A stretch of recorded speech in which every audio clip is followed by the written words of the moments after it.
কয়েকদিন আগে রাজ্যের মুখ্যমন্ত্রী মমতা বন্দ্যোপাধ্যায় বলেছিলেন রাজ্যবাসীকে উৎসবে ফিরতে, আর তা নিয়ে গোটা রাজ্যের মানুষের বিরূপ মন্তব্যও এসেছিল। অনেকেই বলেছিলেন যে এই মুহূর্তে দাঁড়িয়ে কি উৎসবে ফেরার সঠিক সময়, কারণ অভয়াকাণ্ড ঘটে গিয়েছে শহরে। তারপর মুখ্যমন্ত্রী বলেছিলেন যে উৎসবে ফিরুন, কারণ তিনি বলেছিলেন যে এই উৎসবের ওপর অনেক মানুষের রুটি রুজি নির্ভর করে। কিন্তু সমাজের বিভিন্ন মহল থেকে প্রশ্ন উঠেছিল যে কিভাবে মানুষ উৎসবে ফিরবে যেখানে অভয়াকাণ্ডের মতন এইরকম একটা ঘটনা ঘটে গিয়েছিল। এমনকি জুনিয়র ডাক্তাররা তারা বলেছিলেন তারা রাস্তায় বসে থাকবেন, তারা সেই উৎসবই পালন করবেন। এবার অনুব্রত মণ্ডল তিনি ঘরে ফিরেছেন পুজোর আগে, আর তিনি পুজোর আগে ঘরে ফেরাতেই কার্যত একটা উৎসবের মেজাজ বলা যেতে পারে বোলপুরে তার নিচুপট্টি এলাকায়। তৃণমূল কংগ্রেস কর্মীদের মধ্যে খুশির হাওয়া।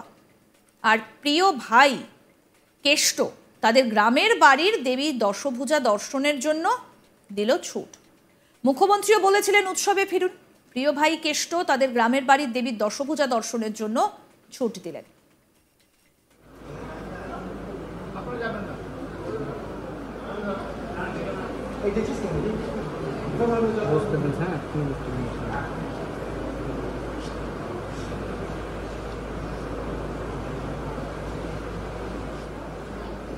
মুখ্যমন্ত্রীর অনুরোধ ছিল উৎসবে ফিরুন, তাই কেষ্ট তিহার মুক্ত হয়ে জ্যোতিষীর কাছে হাত দেখিয়ে রাজনৈতিক কর্মসূচিতে ঢোকেন।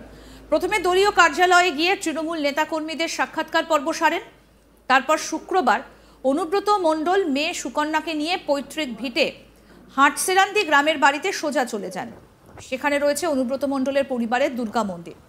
2 বছর ধরে পুজোতে অনুপস্থিত ছিলেন অনুব্রত। পরিবার ও গ্রামের মানুষজন তাদের প্রিয় কেষ্টকে দেখে বেশ খুশি। এদিন দুর্গা মন্দিরের প্রণাম সেরে মন্দিরের চারপাশ ঘুরে দেখেন অনুব্রত মণ্ডল। তারপর নিজের গ্রামের বাড়িতে চলে যান। তাকে দেখতে গ্রামের মানুষের ঢল ছিল একেবারে চোখে পড়ার মতো। পরিজনদের সঙ্গে কথা বলেন, গ্রামের মানুষজন তাকে প্রণাম করেন।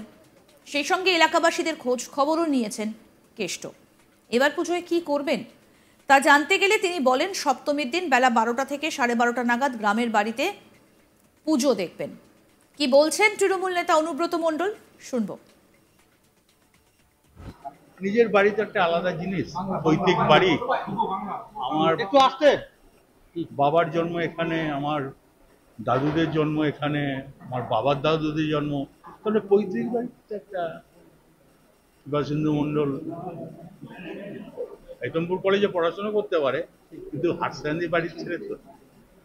হরিপদ মণ্ডল আমার দাদুর নাম, এটা বিরাট ব্যাপার আছে। দাদা পুজো 4টে দিন আপনি কিভাবে কাটাবেন এবারে? আমি আসবো মায়ের কাছে 12টা 12:30টায়, মাকে প্রণাম করব, মায়ের পুজো দেখবো, চলে যাবো। দাদা খাওয়া দাওয়া এবারে একটু অনেকেই জানতে যে দাদা কেমন? না, আমি খাওয়ানো দাওয়ানো এবারে আমার খাওয়াতে বেশি ভালোবাসেন, কিন্তু আমার আর্থিক কন্ডিশন সেরকম না। আমি সপ্তমী সকালেই আসবেন না, ওই 12টা, আবার তোমার অষ্টমী নবমী গ্রামের বাড়িতেই ওই যেমন আসতাম। দাদা কেমন দেখলেন 2 বছর পর গ্রামের বাড়ি এলেন? পরিজনের সাথে না, ও তো আমার তো গরিব মানুষ বেশি, আমি ব্লাড রিলেশনের সম্পর্ক রাখতে চাই। গরু পাচার ও আর্থিক তছরূপের মামলায় 20শে সেপ্টেম্বর দিল্লির রাউস অ্যাভিনিউ আদালত থেকে জামিন পান অনুব্রত মণ্ডল। 24শে সেপ্টেম্বর 2 বছর 1 মাস 13 দিন পর বোলপুরের নিজের বাড়িতে মেয়ে সুকন্যা মণ্ডলকে নিয়ে নিচুপট্টির বাড়িতে ফেরেন তিনি। বুধবার প্রথম দলীয় কার্যালয়ে আসেন অনুব্রত। দলের নেতাকর্মীদের সঙ্গে একান্তে কথা বলেন। পরে সাংবাদিকদের মুখোমুখি হন অনুব্রত। বেশ কিছুটা পুরনো ছন্দেই দেখা গেল বীরভূমের কেষ্টকে। তিনি বলেন, আমি খুবই ভালো আছি, আপনাদের সহযোগিতা করতে বলবো। আমার মুখ্যমন্ত্রী এখানে এসেছিলেন, ধন্যবাদ জানাই। মমতা বন্দ্যোপাধ্যায়, অভিষেক বন্দ্যোপাধ্যায়ের বার্তা, জেলার বিধায়ক, নেতা, সভাধিপতি সবাই একসঙ্গে মিলে কাজ করতে, আর মানুষের পাশে থাকবো। কালী পুজোর পর ব্লকে ব্লকে যাব, মিটিং করব। সবাই যেন ভালো থাকে, কেউ যেন অশান্তি না করে, সবাইকে নিয়ে যেন চলে। কেউ বুঝিয়ে দিল আর বাইট দিয়ে দিল তা যেন না হয়। মেয়ে আমার সন্তান, তাকে 16 মাস জেল খাটানো হয়েছে। সে তো নেতা নয়, সাধারণ বাড়ির মেয়ে। যাক, ঈশ্বরের কাছে আমি এমন কিছু অন্যায় করেছিলাম, তার পাপের শাস্তি পেয়েছি, তাই সবাই একসঙ্গে চলবো, কেউ ভেদাভেদ করো না, মুখ্যমন্ত্রীর নির্দেশ। কি বলছেন তৃণমূল নেতা অনুব্রত মণ্ডল, শুনবো এবার। খুবই ভালো আছি। আপনাদেরকে নিয়ে আমি সহযোগিতা করতে বলবো, অনুরোধ করবো, আমার মুখ্যমন্ত্রী এখানে এসেছিল, ধন্যবাদ জানাই। সব ধরনের মানুষ সাহায্য করুন, বন্যার ক্ষেত্রে, সারদার পুজোর ক্ষেত্রে। অভিষেক ব্যানার্জি এই বার্তা গোটা পশ্চিমবাংলার মানুষ, সবাই গোটা বীরভূম জেলার মানুষ, যে যেখানে আছে, এমএলএ, লিডার, হ্যাঁ, সভাধিপতি, সবাই একসঙ্গে মিলে কাজ করে আর মানুষের পাশে থাকবে। আগামী দিনে কর্মসূচি কি কি হবে?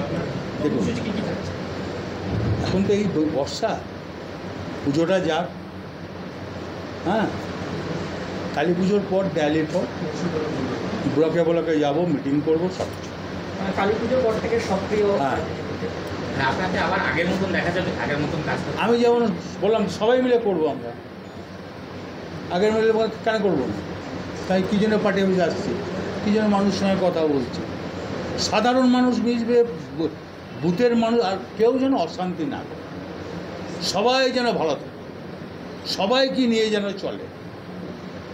কেউ বুঝিয়ে দিল আর দুটো বাইক দিয়ে দিলাম, লাভ নেই। অনেক বাইক পেয়েছে, অনেক। সামনের সপ্তাহে কলকাতা যাবেন, সেদিন চিকিৎসার পাশাপাশি কি মানে মুখ্যমন্ত্রীর সঙ্গে দেখা কোনো পরিকল্পনা রয়েছে? না, আমি আমার নিজের চিকিৎসা করতে যাব একবার, তবে যাওয়া উচিত আমি মনে করি। মেয়ে আমার সন্তান, তাকে 16 মাস জেল কাটানো হয়েছে, নেতা নেত্রী এ তো নয়, সাধারণ বাড়ি।